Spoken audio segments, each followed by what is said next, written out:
I was going to ask how you guys are feeling with just your dip into the show and what you're experiencing. Because, you know, like we said when we started the show, we all came from different perspectives. I would watch it sometimes by myself, drinking red wine and eating chocolate. And I'm wondering how we're all feeling dipping our toes into this. Because I do think to the Sex and the City person, or the person that knows the show, we probably still sound like idiots. Of course. Well, we should, because we don't know much about it. all the way to the very end. I think we will too.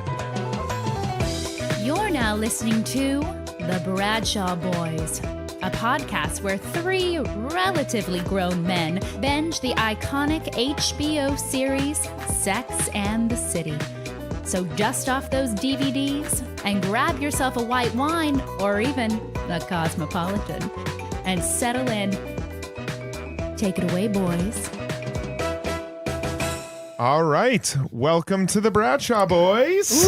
Welcome to the Bradshaw Boys. Three guys watching their way through Sex and the City for the first time ever, mostly. What an exciting Cory. time. I jumped in on I really wanted to get my intro out there. I'm Jon. And I'm Cory as well. No, I'm Kevin. God.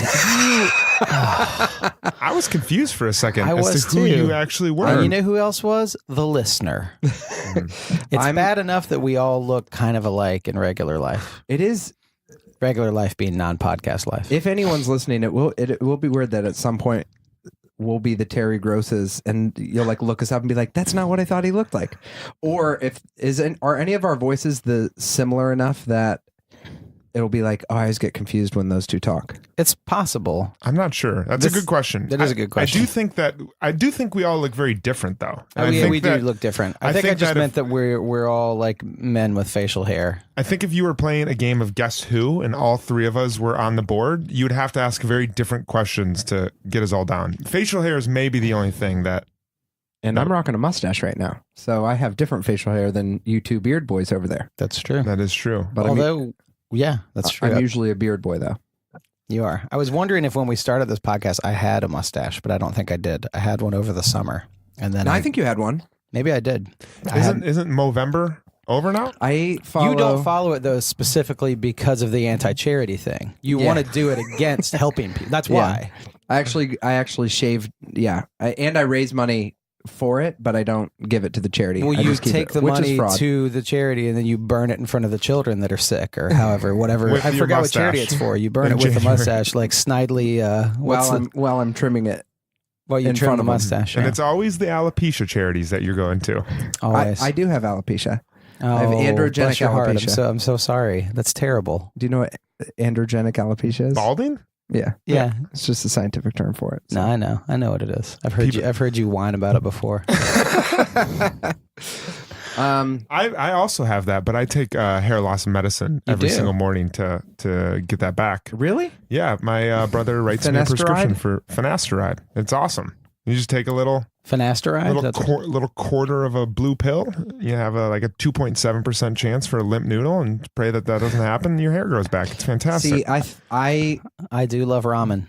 Speaking of limp noodles and curly noodles too. Oh, I love a curly noodle. What were you saying, Kevin? I was faced with the opportunity to go on Propecia when I was younger, when I still had, because it keeps your hair, it grows some back, but I'm so bald now that it wouldn't help. I would have to get hair transplants. Dude, if I you wanted should get hair transplants, but a different hair color. One of our friends is starting a hair transplant company, and he offered. No, I don't. I was resolved and figured out how to deal with being bald by the time I was like 22. And now my friends are starting to deal with it. You seem pretty healthy with it. Like at least you tell people. I take my medicine. It's whatever. I know, but I know some people that it's like they're really secretive about it, and they're like, I'm going to get hair transplants. Do those people confide in you because you're bald? They have. Is it like you're in the circle? Yeah. It is funny because clearly I did nothing. Like I just let my hair fall. They're like, what'd you do when you I'm like, I did nothing. But I also, going through it early enough probably helped me deal with it in like a normal, I don't know, before I feel like now if you're 31, it's like, I'm going to look like an old man now. I've looked 40 since I was 20. Bald is beautiful. And you do pretty well with the ladies. Well. Thank you.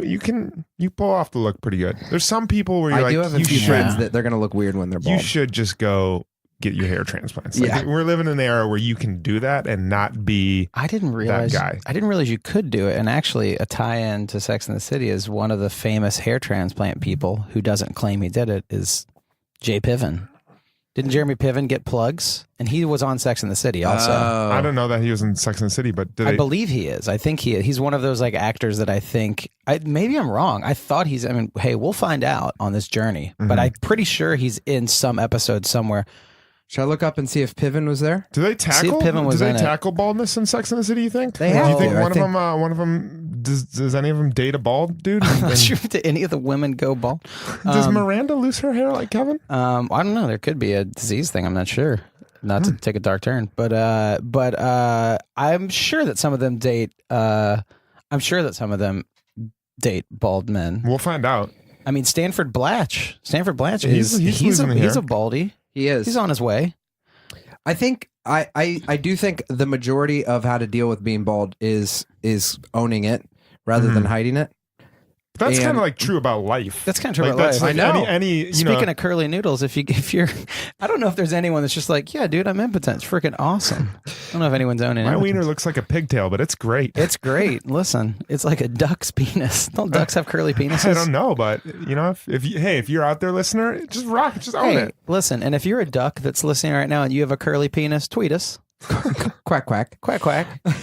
Quack, quack if you get a curly penis duck. So I don't think Jeremy Piven was on. Was ever in Sex and the City? But he was on another show on HBO that is the male Sex in the City called Entourage. Yeah. Oh, I thought it did was you want us to Boardwalk. join in there with you and You say it did. at the same time? I was I trying was- to think of another show. I should have said he's on another famous show called The Wisdom of the Crowd, which is on ABC now and probably will be done by the end of the season. I don't even know about. It's already canceled. Already canceled as of. I'd never Was even heard Jeremy of it. Piven in it though? Yeah, the whole idea was like people, I remember people that. It was from the internet will help you find the police or help Oh. you find criminals. It was right? like a crowd. It was like Ooh. crowdsourcing. yeah. Yeah.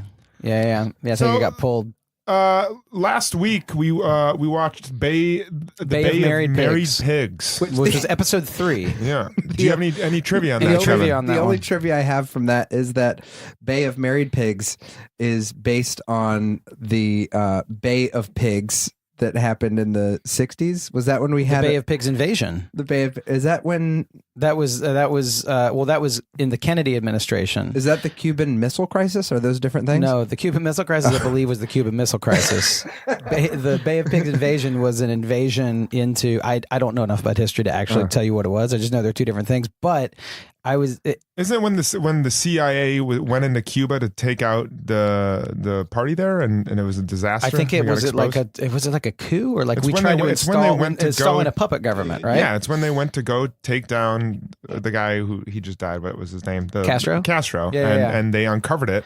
But its And- ties to Sex and the City in the last episode that we saw was when Carrie was in the Hamptons and that guy walked out. It mimicked when JFK walked into Marilyn Monroe, Porky Pig style, and held his penis in front of her. And that's what started.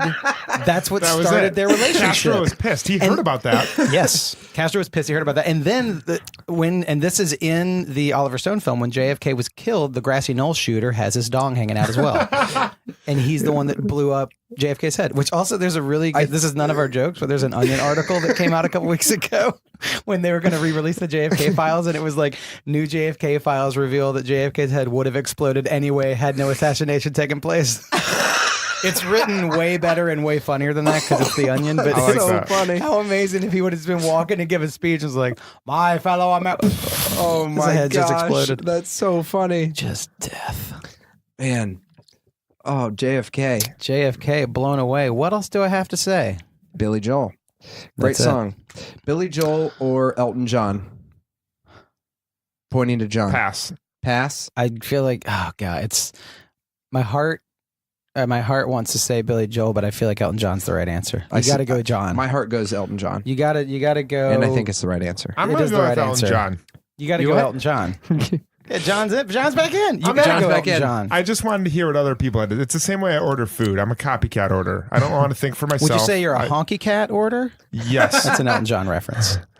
Yeah, I just wanted to see what the crowd was thinking and then, I- attach myself to whatever you guys said. I'm the same way with that. I'm the worst. Like you, I think it's a personality thing. But if you were like, hey, we're choosing between 3 places, and I'm like, all I've wanted this week is pizza, and you're like, I could go for Chinese. I'm like, maybe I could too. Chinese sounds great. I'm such a wuss with that stuff. You know who's really good at not doing that are our 4 friends on the television show. They all keep their own perspective, and they don't let the other sway. They just debate the issues as they go. Yeah, they're can't wait to see what kind of antics they get into this week. What is this episode called? Do we know?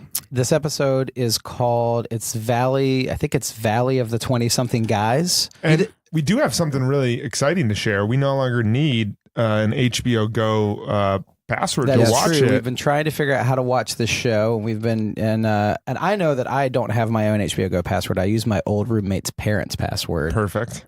But our producer for this show, the lovely and talented Jeremy Balon, he found season 1 on DVD on the street in Brooklyn, New York. And some people would say someone was throwing it out, but I would say that's God smiling on us saying, keep doing this podcast. Absolutely. Yeah. That's kismet right there. Yeah. I think it's season 1, season 3, and season 5. Odd numbers. 2 and 4 just gone? Yeah. We're just those they didn't find any bed bugs in those DVDs, so they kept them. But the rest of them are ridden with bed bugs. Now wait, is a colony. Season 2 was really controversial because that's when they're at the docks, right? Yeah, exactly. Exactly. And then season 5 is when they're season 5 is after this. Season 5 is the press season. Season 4 is when they're in the schools, and that's when you really see. That's when the whole thing about the 4 girls talking about chess, and they realize chess is a metaphor for selling drugs. Yeah. Any Wire fans out there? Any right Wire now. fans? Those are all Wire references. We talked about that. I haven't seen the show. Talked about the Wire 1 or 2 episodes ago. Yeah, still haven't seen it. Listen, if you're a duck out there with a curly penis that's seen the Wire, quack at us on Twitter. Quack at us on what would be a send us a LinkedIn invite. Send us a LinkedIn invite. That's more of a duck social media. And also, what would a duck app be? If there's a duck social media app, what would the Quackin'? Quackin'. It's the one. It's where ducks manage their money on Quackin'. I want to say this real quick. Pure communism is beautiful. No, that's not what I wanted to say. What I wanted to say, it can never be done well. It just can't be done well. You can't find the right person. I did, as a 6th grader, have that conversation with my parents after I hung out with this one kid who was like the really smart but bad kid. Was he the same kid that first showed you Pulp Fiction? No, okay. He was not. But he did give me like Jimi Hendrix and Eric Clapton albums and was like, these are amazing. And showed me all the stuff about pure communism. And I came home talking to my parents and I'm like, if we could achieve it, pure communism would be great. How old were you? I think 6th grade. Oh my gosh. They were like, you can't hang out with Matt Williams anymore. It's not. It's sorry. You shouldn't have met this kid at youth group. I want to find out the other the teacher that told me this, but there was another thing that they're like, you know, in all these like Netherlands countries, what's that area called? Scandinavian countries. Netherlands is a country, and they speak, and it's not in Scandinavia at all. All these Netherlandish. But areas. they were just like, this teacher was just like, they have free this there and free that, and I came home and I'm like, hey Dad, I was like, they have free college and they have free healthcare in Scandinavia. Yeah.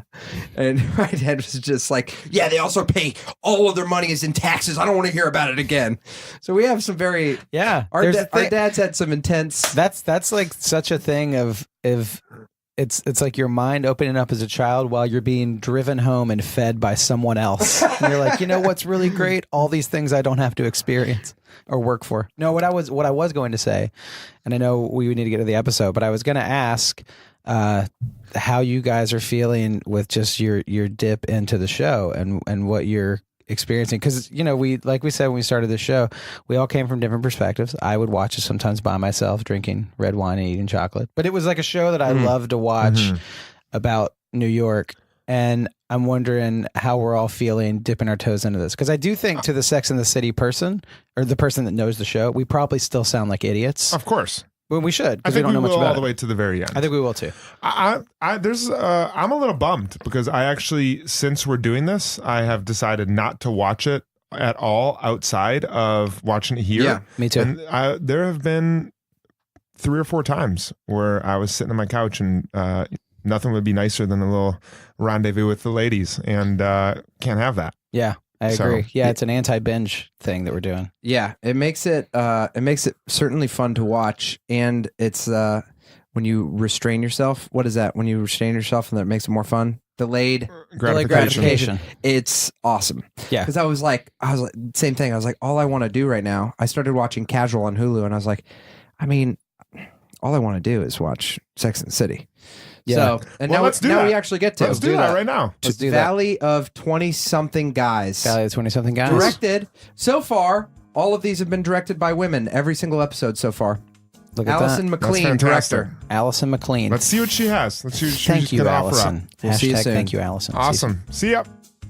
Episode 4 Valley of the 20-something guys. Mr. Big and Carrie continue to bump into each other during social events, which leads them to try to organize their first drink thing. On a night out, Carrie meets 20-something Sam for a fling, which turns out to be not so glamorous in the light of day. Samantha dates a younger chef, but finds the appeal wearing off. And in the back of a taxi, Charlotte hosts a town hall over the possibility of having anal sex. And now, back to the boys. And we're back. Valley of the 20-something dolls? Guys. Guys. Guys and dolls. But it's based Valley on... of the 20-something guys and dolls. It's based on... It's guys and dolls, but the entire cast Are has you anal ever sex. in New York and having some sex? And That's what it is. Lots to cover. Lots to Wow. cover. Great Who- episode. Who wants to do a quick rundown synopsis? What's Kevin? Why don't you throw that one out? What happened? So it starts off with the basic gist of it is I think dating 20-somethings versus older guys. It starts off they're at like a club and they go to Samantha's like opening. They leave that because it's not fresh. What did they say? They said it's not. They said this place is. I forget what they said. It's something we don't say anymore instead of lame. So they go to a dive bar. And they're hanging out with 20-somethings, and then it's sort of like, ooh, this is going well. Miranda's with Skipper. Miranda's a Skipper at Johnson. Skipper Johnson. And 27. then Carrie makes out with Timothy Oliphant. Yeah. Sam. And 20-something then, Sam. yeah, and then basically it's like having fun. And then they talk about, I can't do a rundown of it because I'm stressing about the names. John, And- why don't you do the rundown? Because I feel like you remember all the names. Well, I write them down because I think the names are my favorite part. Basically, I think what you're getting at is like they go to this club at the beginning. It's a bunch of older, more people in their 30s, people kind of more with their lives together, but they meet these younger guys there. Timothy Oliphant and his friend are one of the younger guy like groups.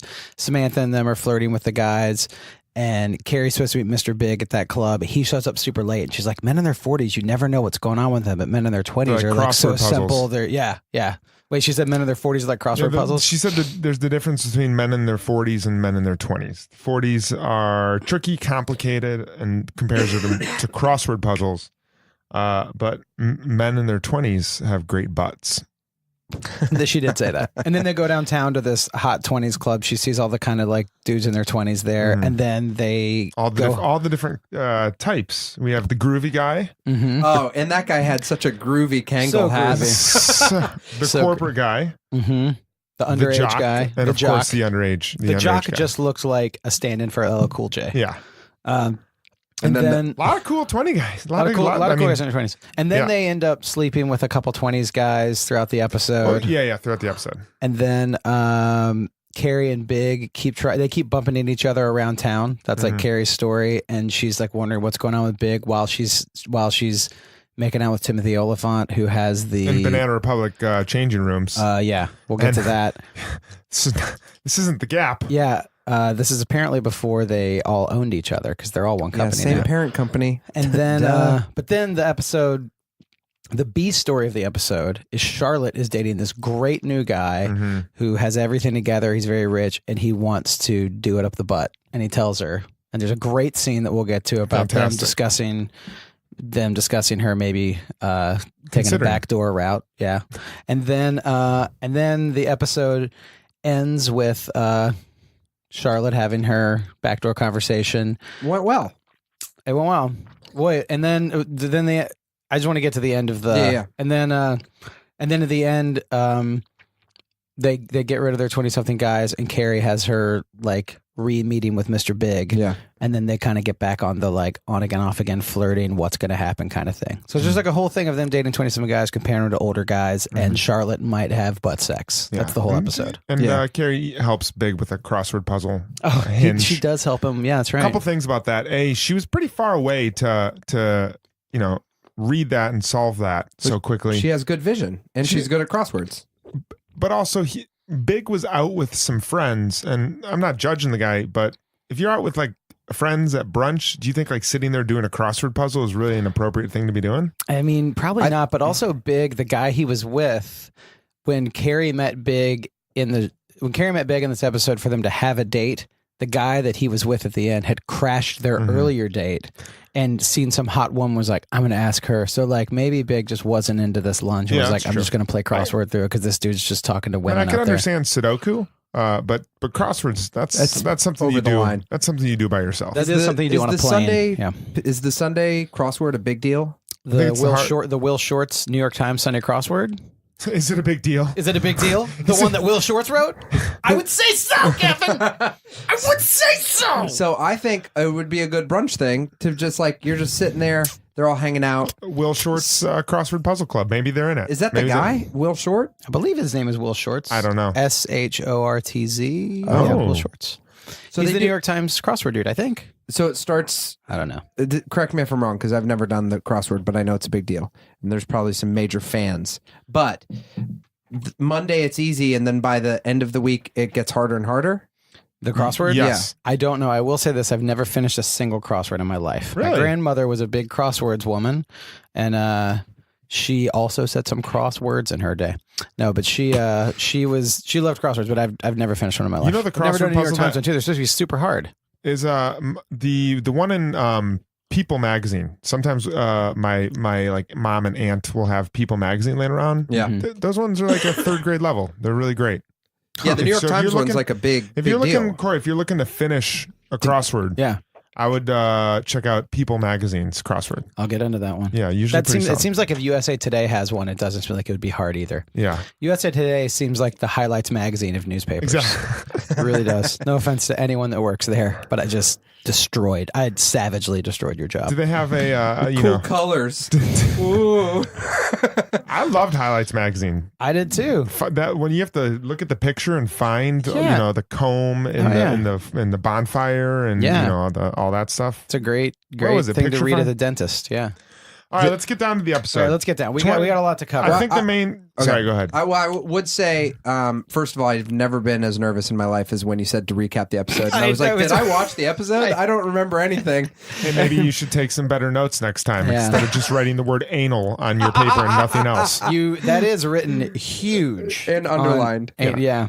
Well, I was going to say the reason why they finally soured on 20-somethings was because Timothy Oliphant, she goes home with him after just making out after a while, Carrie, and then when she's there, he has this horrible apartment. Yeah, he has a just 20-something dude's apartment. Which just was, it was a great little twist of like, how are they going to end up not liking these guys? Oh, and then the other 20-something guy mentioned about Samantha's neck. Said, Yeah, you he have these said wrinkles in your neck. He had cute little wrinkles in your neck. Yeah, it was just like, ugh, kind of cringeworthy for the guy. That was kind of cringeworthy for What him. about 30-something-year-olds? I mean, Because they you're got right. They're completely kind left of. out. They either went for the 20-somethings They're in or their the 30s though. I think Yeah, the 30-something but was the 30-something guy the one that wanted Charlotte to do it in the butt. Was he 30-something? They only said that he, had looks, manners, and money. He had the big three. I don't know if they ever mentioned his name.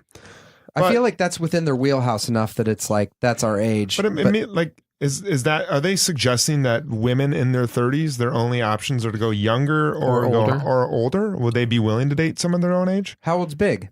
Big is 40s. in his 40s. 40s. He's Okay. in his 40s. Yeah. Because that's the heart of the episode is comparing the 20-something-year-olds versus the 40s. And it's like you can have all this like fun, unpredictable stuff with these guys, and you're like, oh, we're at these 20-something clubs. But then the older guys have it more together, but you can't read what's going on with them. Right, they're complicated. They're complicated they're a men. little further in life. They know what they want, maybe a little bit more, and Right. they're a little more independent. Mhm. They don't have tongue rings, for one.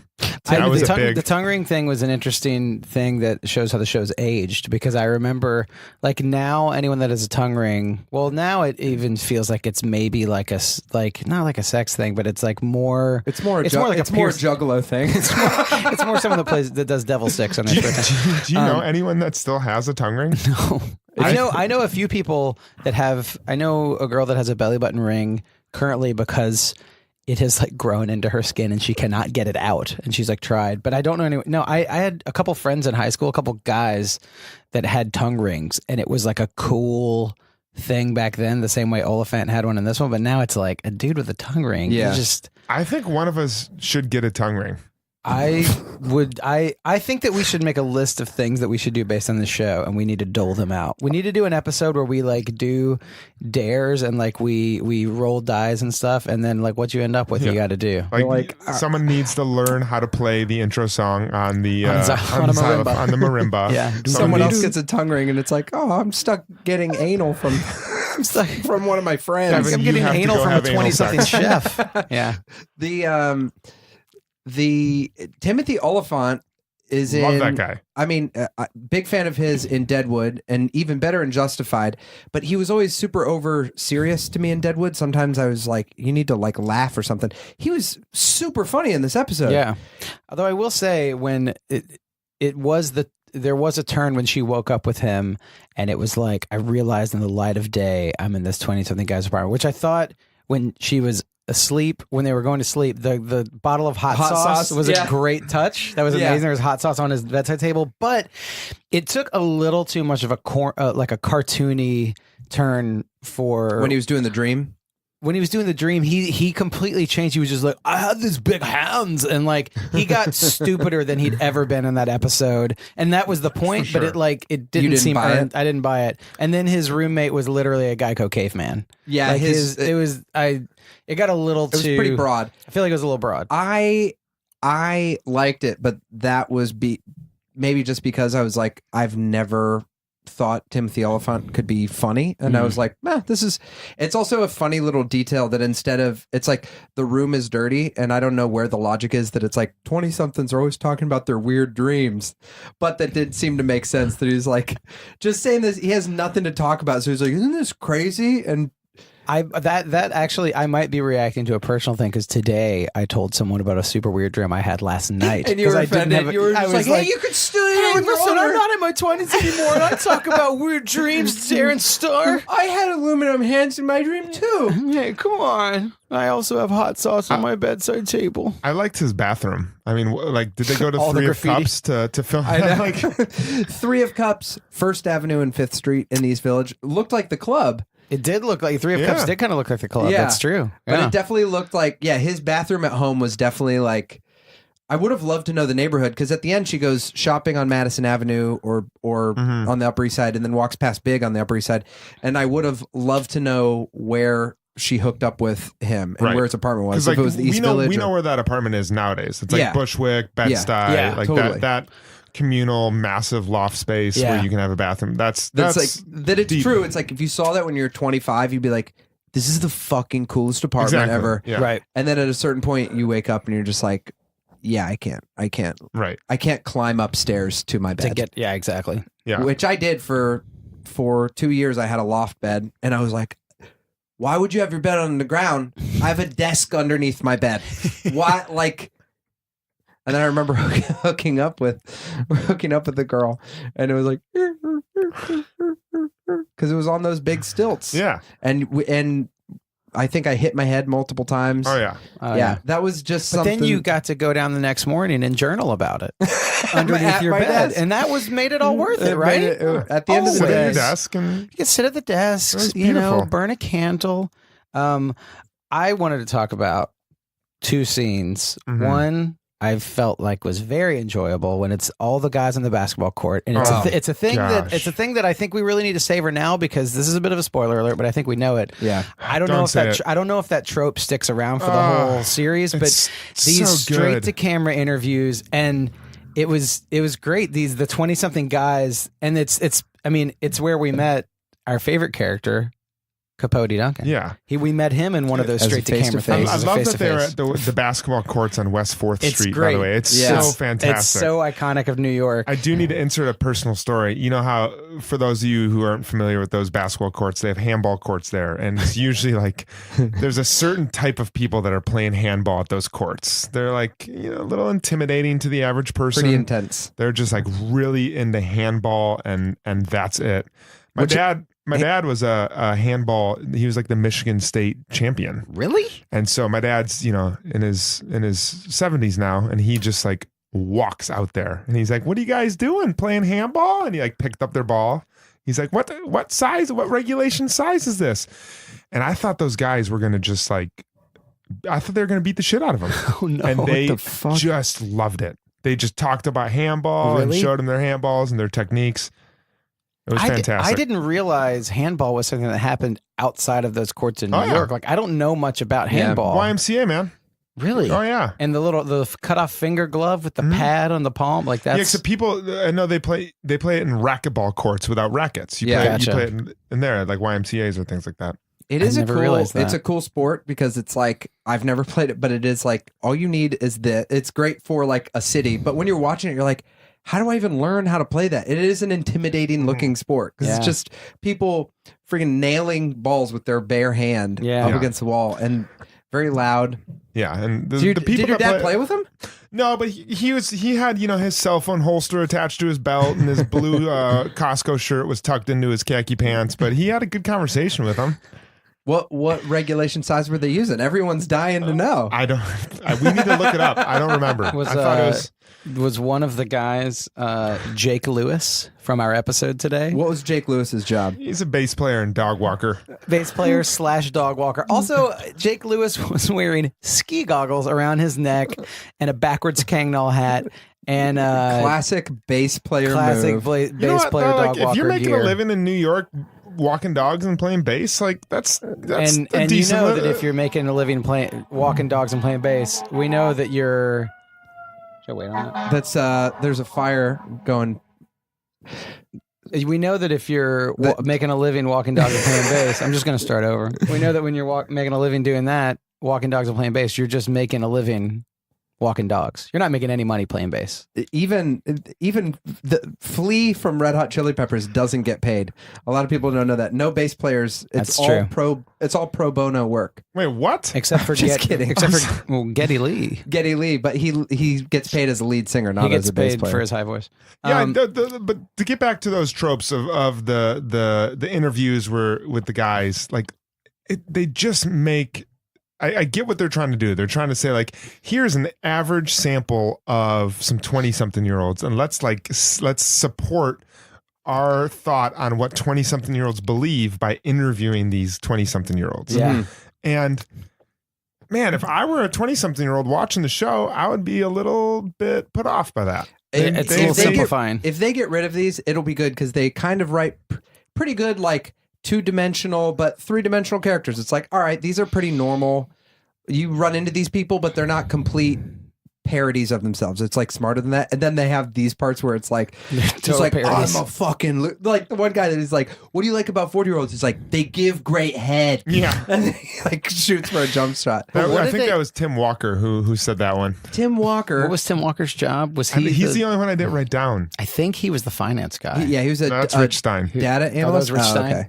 Mm-hmm. Now, in those straight to camera things, through all the episodes we've seen, 4 episodes so far, have they all been men, or have there been women that are straight to camera? No, because in the beginning, I think the first episode, that's how we like met. That's how we met Miranda. Stuff. That's right. But when the men are always doing something physical, they're always like either lifting weights or playing basketball or rock climbing, or That's true.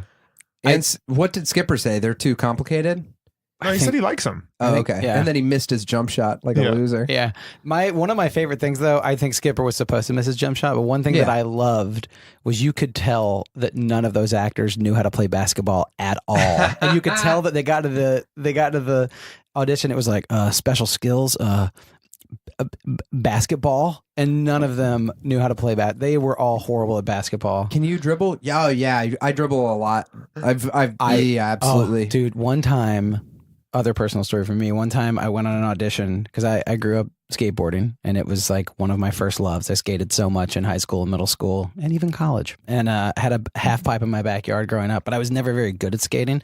And I went on a commercial audition here and I hadn't skated in forever. And my agent was like, you got a skateboard? Do you know how to skateboard? And I was like, oh yeah, definitely. And so I get to the place where the audition is, and it's at a skate shop in Brooklyn called KCDC, which is one of the like main skate shops, and all these dudes that are skate there are really freaking good. And they were like, you don't have to be that good, just go there. You just know how to stand on a skateboard. Well, I get there and the dudes they're auditioning are like pros. And then he's like, Cory, are you ready to go? And it's like the biggest ramp I'd ever skated. And I dropped in on the ramp and I was impressed that I like could drop in, and I was trying to go up and down it. And the dude auditioning me knew me, and he was like always kind of like a jerk a little bit. And I slipped and kicked my board and it flew up the ramp and launched into the sky. And then it came down and almost hit the casting assistant. And then the guy just goes, all right, that's probably good. Why don't you go ahead and say your name and agency again? And I was like, I'm Cory Cavin. Oh, thanks. And then I broke it. It chipped the nose off my board too. It was terrible. Did you get the role? Oh, hell yeah. Oh, yeah, I got that role. Yeah. No, I did not get the role. Oh, it was man. for some like insurance commercial or something like that. Look, we can be a cool insurance company. Hey, listen, if you break your arm trying to do McTwist, that's cool, man. You're covered. It's fine, bro.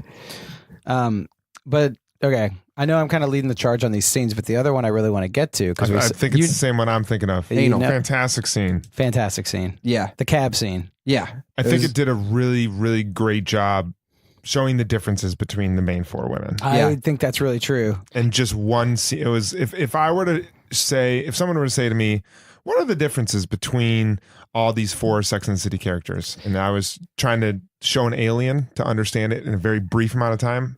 That scene right there. And done in such a clever way that it just starts just those two, and then it just cuts back to another one being in the cab. The two. I mean, the cab driver was there the whole time. The cab driver got a lot of great cutaways in of his looking back. Like, what the heck are they talking about? Can we, Sam, one more time, can we get you to just look back at the camera? Just look back like you don't know what's going on. Let's do one more look. Okay. And then the editing room, they're like, let's just use the same look for every shot. No one will know that we're using the same look. Except for the end when I think he laughed. Yeah. Because they were talking about it is a sex. good little twist in it, because at first he looks back like, what are you guys talking about? And then he's sort of like, he dips his toe in to be like, hey, listen, I can talk anal with you ladies. But Carrie lights up a cigarette in the cab after he says not to, and she's like, we're talking about anal sex. A cigarette is an order. But it was, what were some of the things they said? Well, it starts with Charlotte, right? So yeah, because Charlotte calls Carrie. Carrie's on her way to a date, and Charlotte calls her and is like, I need to talk to you. Carrie's saying that you have, whoever this is, you have 4 minutes, so make it quick. You don't hear what Charlotte says right away. And then it's the two of them in the cab. Yeah, because you're kind of like, what did he say to her? And Carrie says, tell me exactly what he says. And it's something like, after dinner, I would like to have anal sex with you. And that's when Carrie calls in the troops. We need to go pick up Miranda. We need to go pick up Samantha. This is a serious topic. We need all their inputs. And I loved it because Miranda comes in very much like a lawyer. Yeah, She's true. very analytical about it. She's looking at the power structure of if Charlotte does have anal sex, what does that mean for their relationship? Who's in control? Who's in power? What were the two things that Miranda said? Basically, that you could it could make you look. It was about respect. Well, she said, will he respect you more or will he respect you less? Yeah, you got to play it that way. Yeah. And so it's like, it's something that takes a lot of thought. You need to really be, pragmatic about it, which is very Miranda-ish. She's an analyzer. I like that. An analyzer in this sense. She's probably a 5 on the Enneagram. Anyone? Ooh, that's true. Oh, yeah. I'm not a 5, but I would believe that about her. And Samantha comes in and a hole's a hole. A hole, Yeah. A hole is a is a hole. hole. Let's do it. It's wonderful. And then Charlotte has a great line. She's like, "I'm not just a hole." Yeah. Which is such a great Charlotte line. It is, and it's Mhm. And it was a great scene. It was a funny scene. It was great. And then the cab driver slams on the brakes by accident. And I looked at Kevin when we were watching it, and I said something. And I was like, Preview. I was like, that's the preview. And then like right after that, they said something to the same effect. yeah. There was like that. Yeah, they were like, yeah, like that. Yeah. Yeah, but it was cool because it seemed like at the end of it, Charlotte came down with the idea that's like, I just have to be honest with him, not take everybody else's. Like, she takes all their advice, but then when she sits down with him, it's basically like, I really like you. I blah blah blah. I don't know if I can handle. I can do this, and he's like, let's. What's he say? He said, just fuck the normal way. Yeah, can we just do it the regular way? Yeah, Yeah, she doesn't want to be Mrs. Up the Butt. yeah. That's Yeah, what she said. Which, it was a good. I feel like she handled it right. She was just honest about her feelings. Up the Butt is also strangely Timothy Oliphant's original name. It was Timothy Up the Butt, and he changed his stage name to be His stage Oliphant. name. It 'Cause they were sounds like- kind of the same. Yeah, Yeah. They, SAG was like, can you do anything about Up the Butt. Up the Butt? And he's like, well, it's Hey. a traditional It's Scandinavian name. it comes from the Scandinavians, along with My paying friend- a lot of I taxes. have been an Up the Butt for 17 generations now. My And- father before me was an Up the Butt, and his father before him. Was an Up the Butt. What? My hands are tied here. I had a friend in college, and he was dating a girl for a while, and he basically did the same thing, which I do feel like it's an odd way to be like, listen, I really care about you.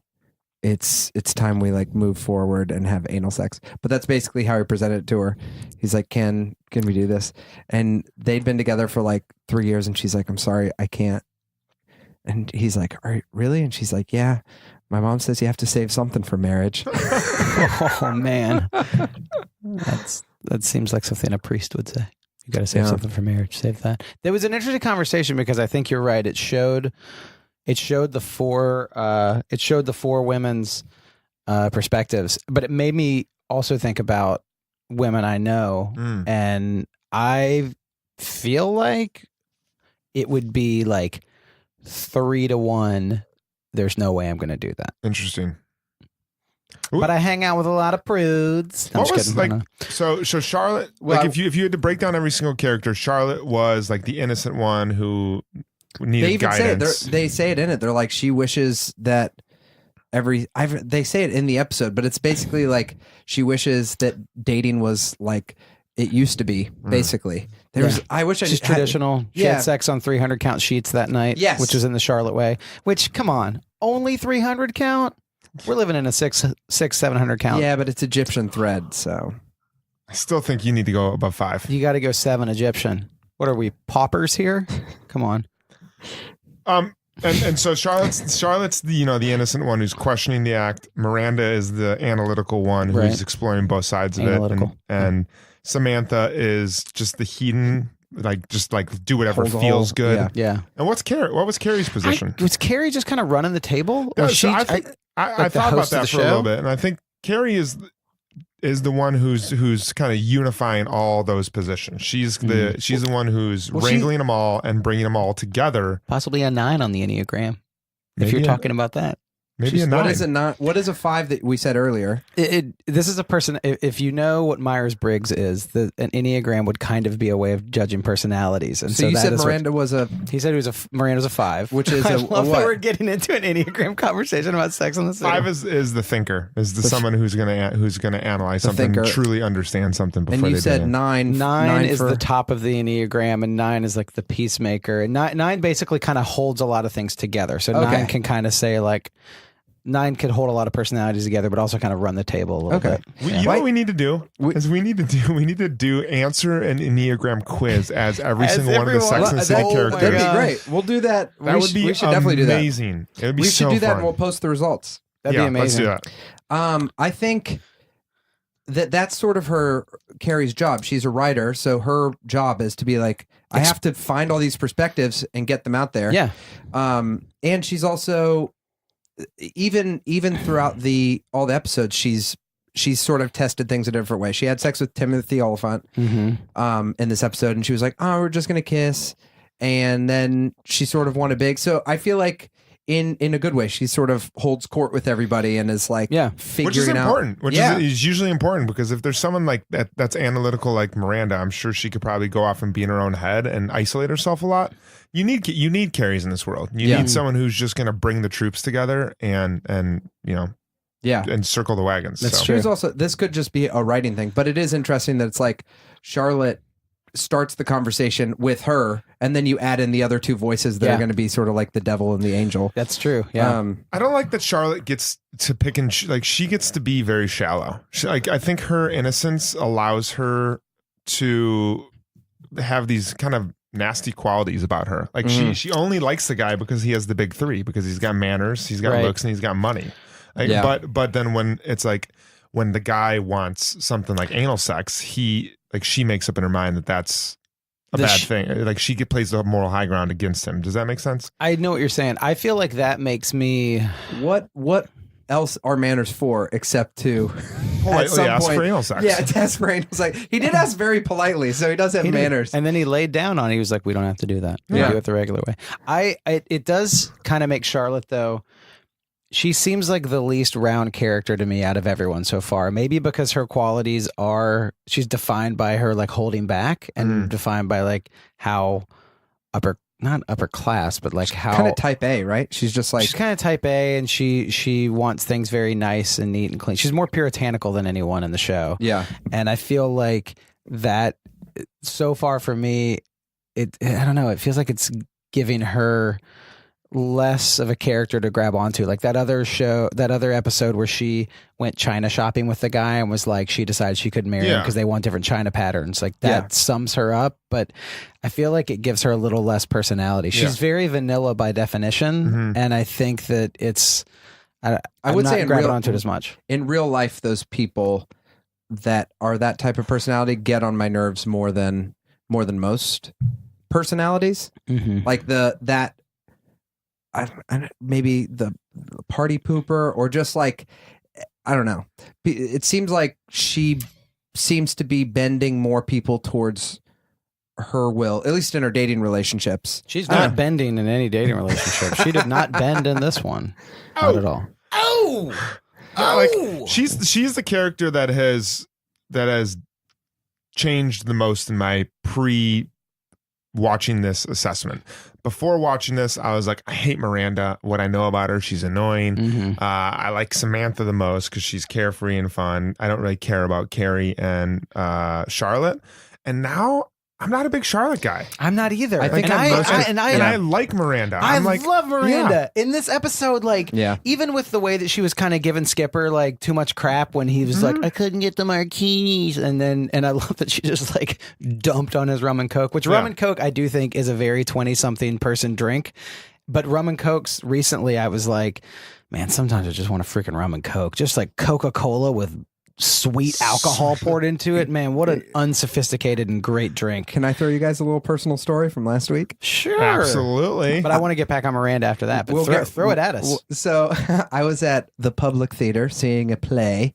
Oh, wow. Cultured. Called Illyria. And we went to the new bar they have at the Public Theater after, called The Library.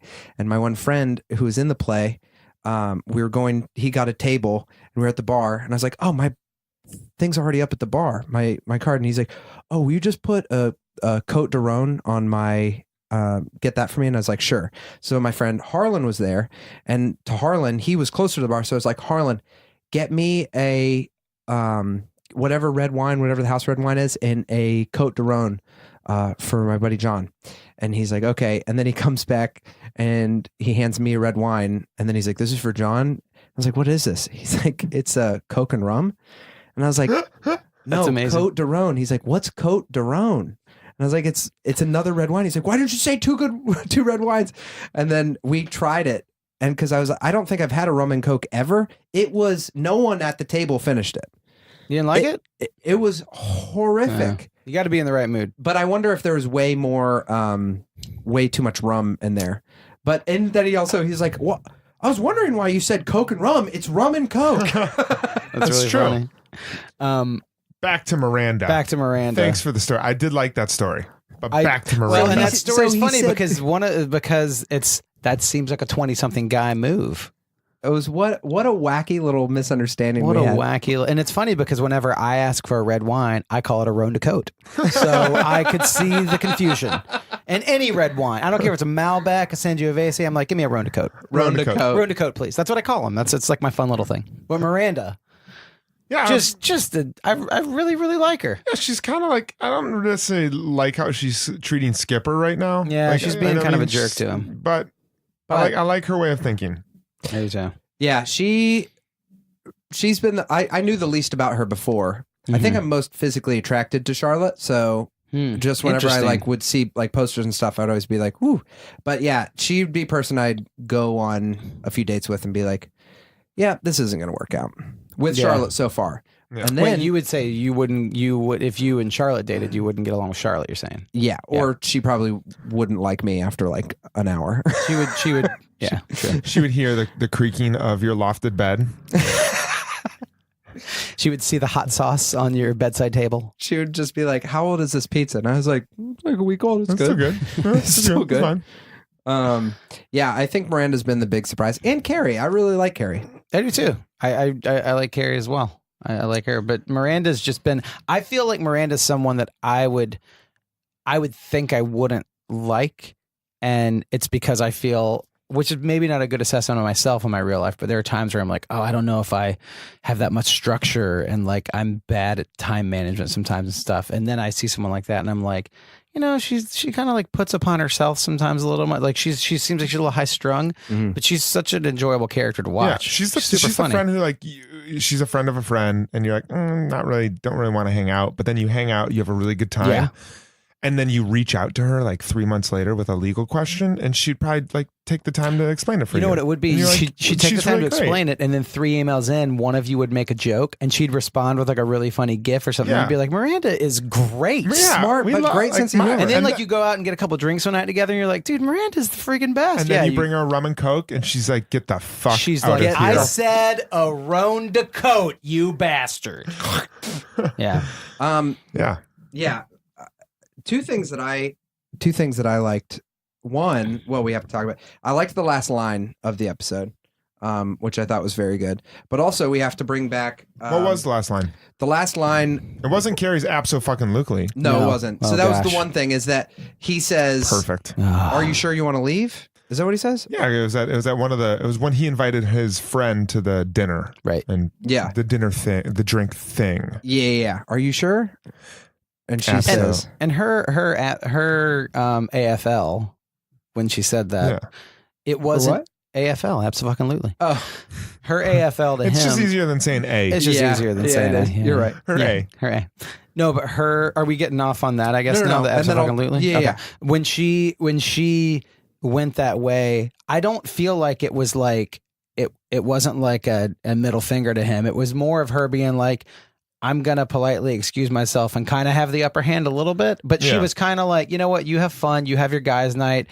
This was a little inconvenient, Mhm. but I'm gonna go do my thing and hang out with these 20-something guys. And I guess it was kind of her power move, but it didn't seem like she was like mad about it. She No, was just kind of because like, it- you know what, I'm gonna leave. it Are was you sure? also her She even bought him a Abso-fucking-lutely. drink, left her cab fare on the table. Yep, left her and then cab walked fare on the home table. 48 Yeah. blocks Walked- and $400 shoes. She's gonna have such bad bunions by season 5. It's gonna be terrible. That is Her feet. Do you that think is she what dates a season 5 podiatrist? is. I don't Season 5's a relationship with a podiatrist. I can't wait.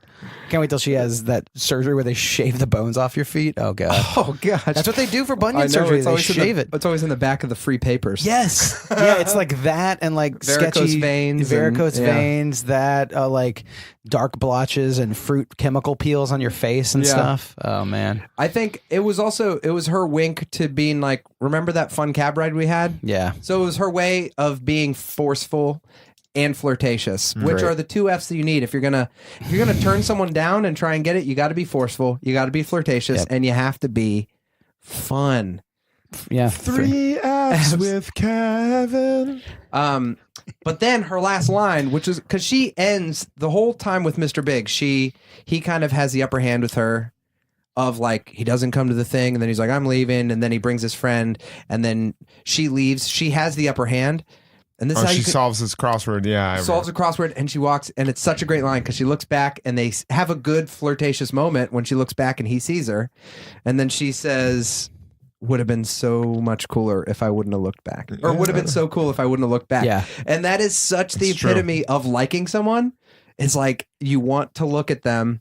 And you want to like check in if they're there, the and game. you know that the cool thing is to just be like, I don't care. So I just loved that line. I think it was great. yeah, it was really cool. Let's go around and rate the episode. And we do 1 to 5. Sure. Yeah. Yeah. Do we have like a system for this? I think we just got it. One, just got it, 1 to 5 5. cosmos. Yeah. 1 to 5 cosmos. Yeah. How many cosmos? But they have they even gotten into the cosmos yet? No, they haven't yet. No. I want to write down what my other ones were to have a base, but Well, we'll go through after we if I we need- do their enneagrams and we'll rank them. to have a base, if I just were able to call Jake Lewis, I would have a base. He was the bass player. He was from the bass player. Yes. The base of every Cosmo. In I'm my book. gonna give this episode out of all the ones we've seen, I'm gonna give it a 4.5. Nice. I really liked it a lot. I could have used a little more Miranda story, We but always could. yeah, I liked it. Really enjoyed it. Would you say what was your favorite episode besides that? Probably the pilot. I The think. pilot, and you would give that 5 cosmos. Yeah, that's Okay. the pilot's 5 cosmos. Okay. Yeah. And then the last week's one was like a 1.5 cosmos. Yeah. It was a rum and coke.